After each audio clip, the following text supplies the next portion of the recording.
Sebelum mulai, yuk dukung dakwah dengan like, subscribe, dan nyalakan notifikasi. Jazakumullahu khairan katsira.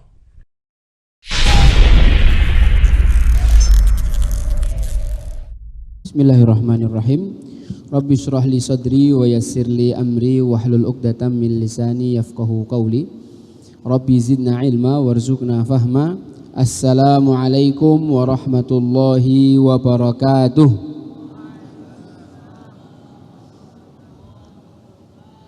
Masih pagi, jawabnya yang semangat cuma 1-2. Yang kompak dong pagi-pagi ini.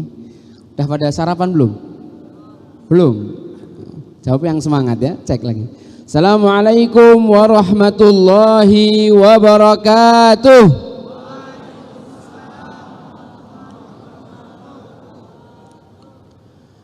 Yang saya hormati para alim ulama, para tuan guru, para habaib, para tokoh masyarakat yang hadir membantu menyukseskan acara kita hari ini dan besok. Saya ucapkan jazakumullahu khairan katsira. Kemudian jajaran pemerintah yang mensupport dan memberikan kami izin untuk terselenggaranya acara ini. Berikut semua teman-teman yang sudah meluangkan waktunya untuk menghadiri daurah manajemen masjid ini. Insya Allah setiap langkah kanan kita meningkatkan derajat, setiap langkah kiri kita menghapuskan dosa. Yang pertama, saya mengajak diri saya pribadi dan jamaah semuanya untuk bersyukur kepada Allah Subhanahu wa Ta'ala atas banyaknya nikmat yang diberikan kepada kita, sehingga saat ini kita bisa melazimi majelis ilmu, yang mana majelis ilmu ini adalah majelis favorit malaikat, majelis yang selalu didoakan oleh para malaikat.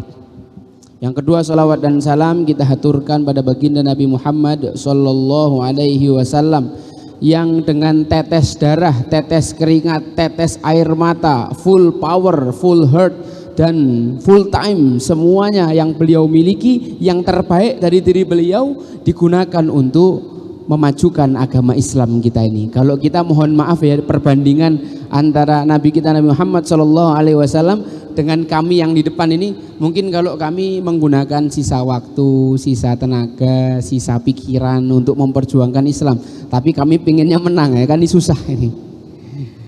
Yang ketiga, jamaah yang dirahmati Allah, saya ingatkan pada diri pribadi dan semuanya untuk meningkatkan takwa, wabil khusus karena hari ini adalah hari ulang tahun NTB ya. Saya menasihatkan satu ayat, yaitu ya ayyuhalladzina amanu taqullaha wal tangdur nafsun ma qaddamat lighad.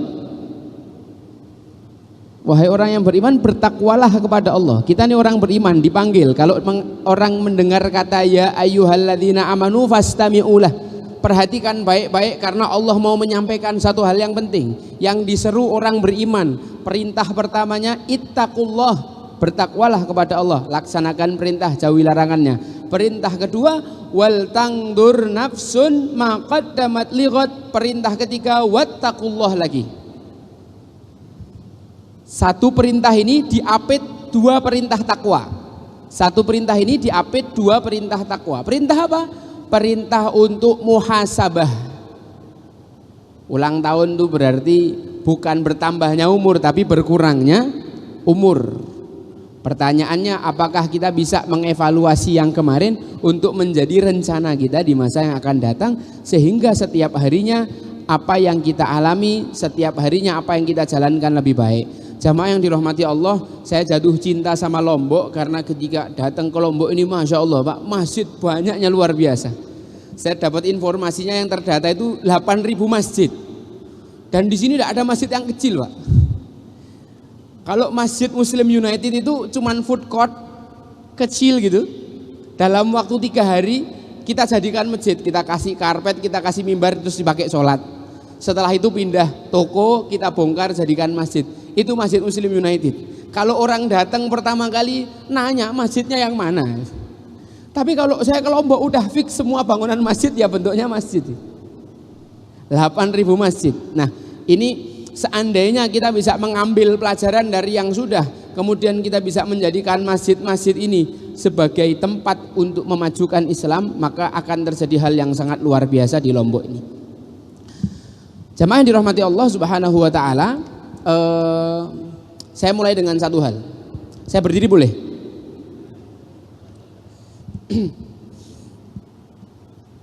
Agak jalan-jalan. Materi yang mau saya sampaikan, yang pertama kali adalah sebelum kita melakukan perubahan apapun di masjid kita, yang pertama kali harus kita rubah adalah mindset. Yang pertama kali kita rubah adalah mindset. Karena barang yang paling mahal yang dimiliki manusia adalah mindsetnya. Saya kasih contoh, banyak takmir yang mengeluh. Takmir mengeluh, sekarang itu ngurus ngatur anak-anak muda itu susah. Anak-anak muda itu diatur susah sekarang, maunya nongkrong di kafe dan seterusnya. Saya kasih ilustrasi, Pak. Ada kursi dari plastik. Kemudian ada seekor kuda, saya ikatkan talinya kuda itu ke kursi plastik. Kira-kira kalau kudanya itu susah diatur, yang salah kudanya atau kursinya yang terlalu lemah, Pak?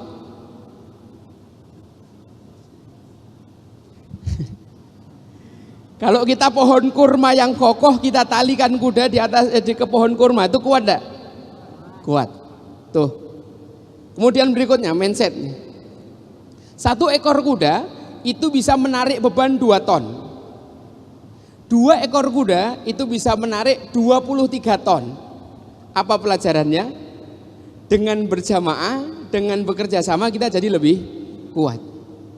Jamaah yang dirahmati Allah Subhanahu wa taala, ketika Rasulullah Shallallahu alaihi wasallam dakwah pertama kali di Makkah, di situ 13 tahun beliau berdakwah di Makkah. Rasulullah Shallallahu alaihi wasallam sholat menghadap kiblat. Waktu itu dikelilingi 360 patung.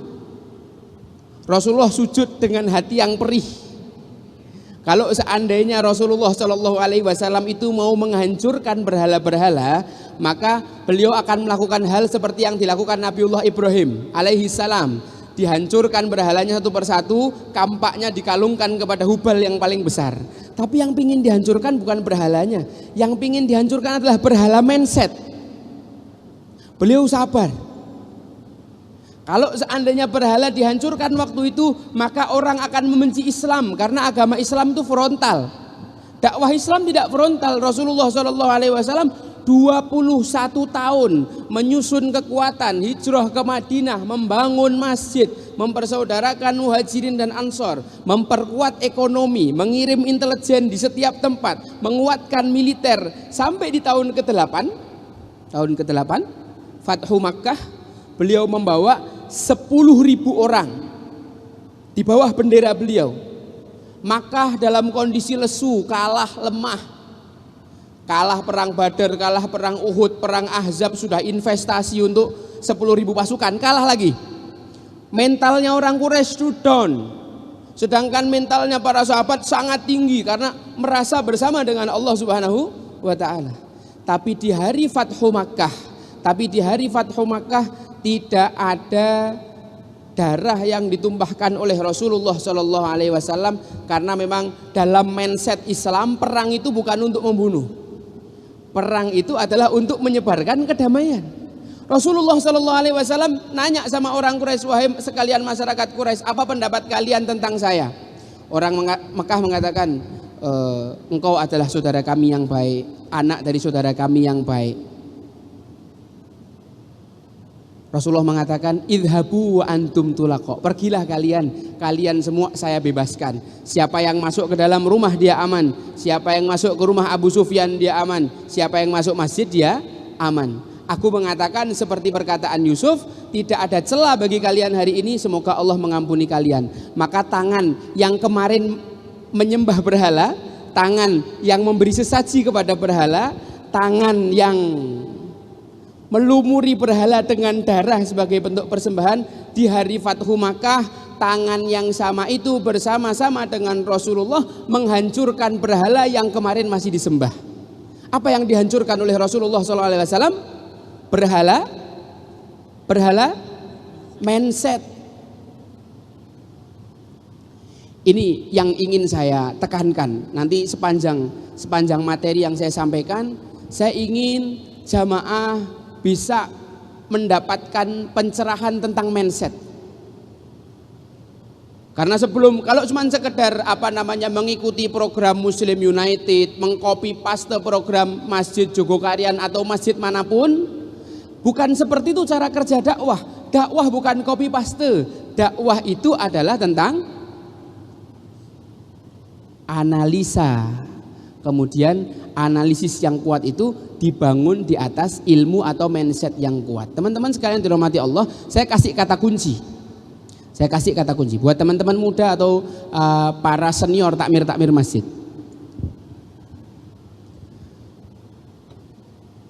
Teman-teman sekalian yang dirahmati Allah Subhanahu wa taala,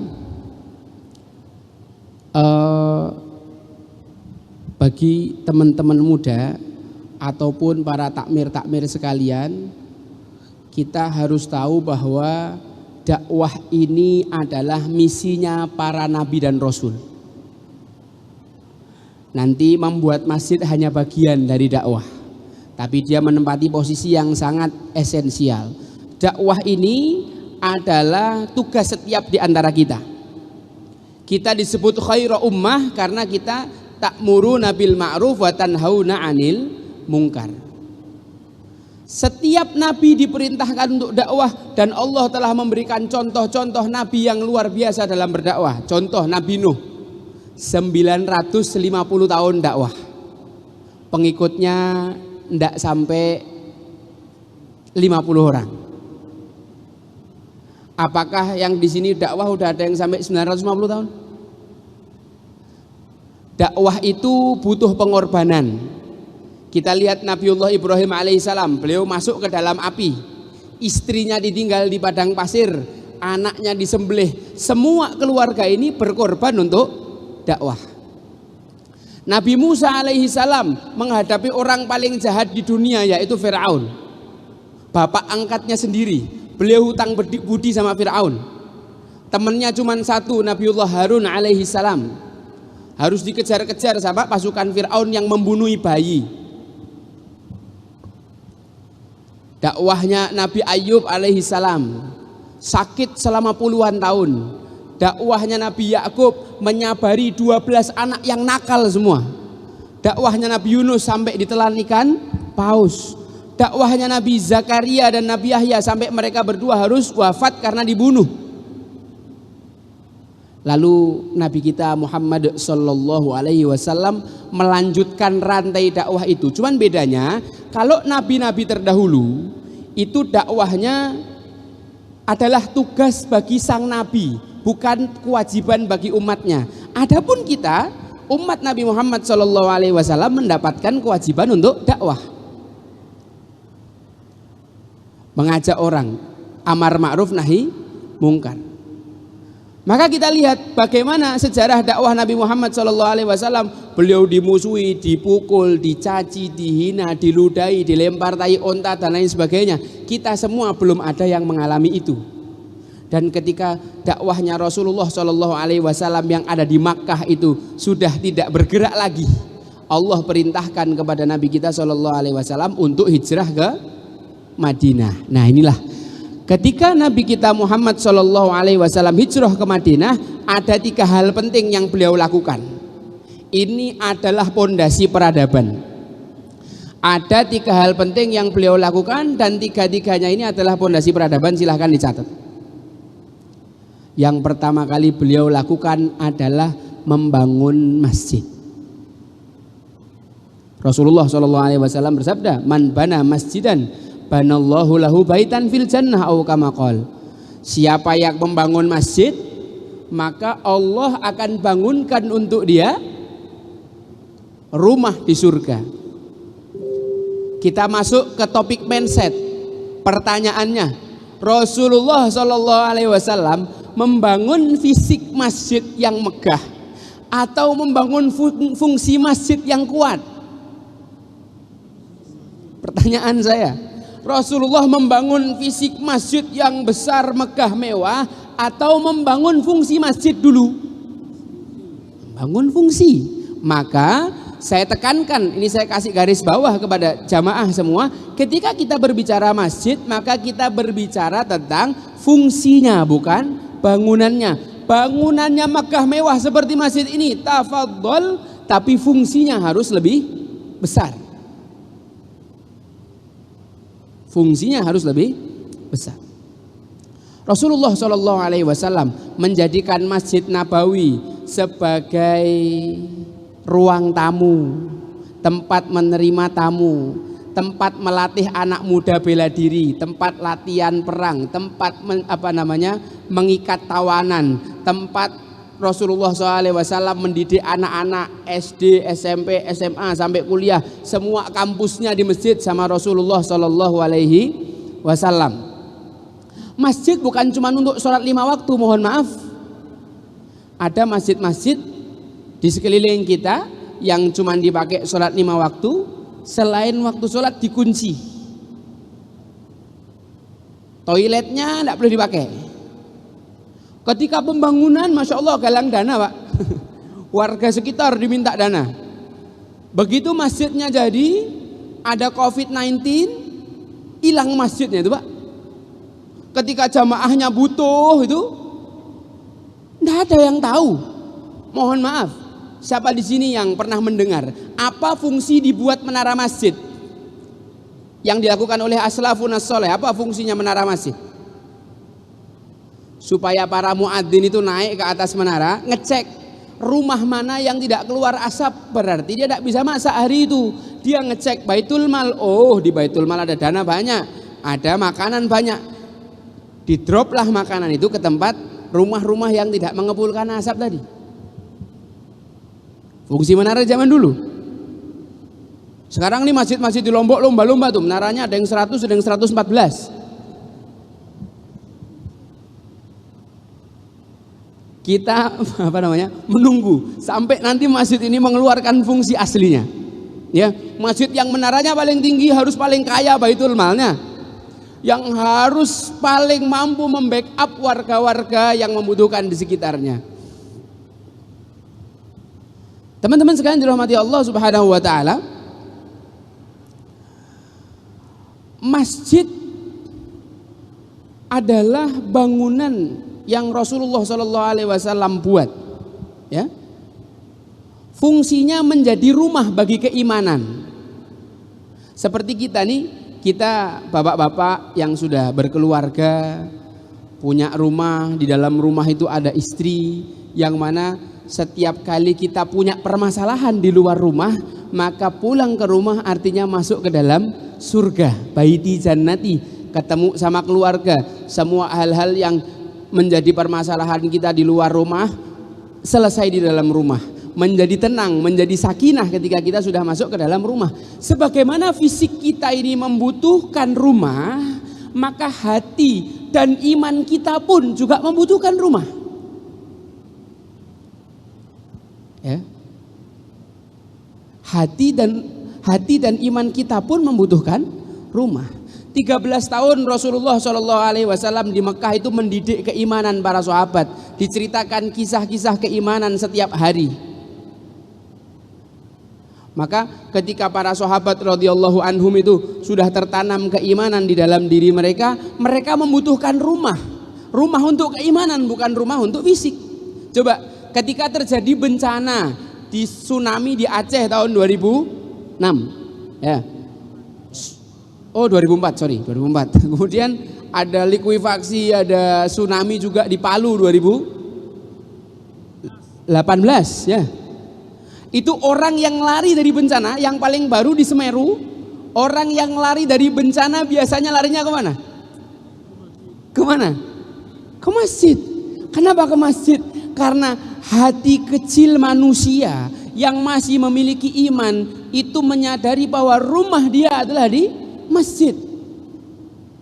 Jamaah yang dirahmati Allah Subhanahu wa taala, ketika kita bicara hati yang memiliki iman, dia punya ciri-ciri sebagaimana Rasulullah Shallallahu Alaihi Wasallam sampaikan, sab'atun yudhilluhumullahu fi dhillihi yauma la dhilla illa dhillu. Ada 7 golongan yang mendapatkan naungan di hari kiamat di saat tidak ada naungan dari selain Allah. Salah satunya warajulun qalbuhu mu'allakum bil masajid. Seorang yang hatinya itu terpaut dengan masjid, tidak bisa jauh-jauh dari masjid. Saya di dalam ruangan, ini panasnya luar biasa. Saya keluar di bawah matahari langsung lebih panas. Belum nanti ketika kita bicara matahari di akhirat yang Allah dekatkan cuma 1 jengkal, itu bisa bayangkan panasnya kayak apa. Ada orang yang tenggelam dengan keringatnya. Oleh karena itu, orang yang hatinya terpaut di dalam masjid, orang yang hatinya dekat dengan Allah Subhanahu wa taala, anak-anak muda ini adalah mereka yang nanti kelak mendapatkan pengamanan dari matahari akhirat di sisi Allah Subhanahu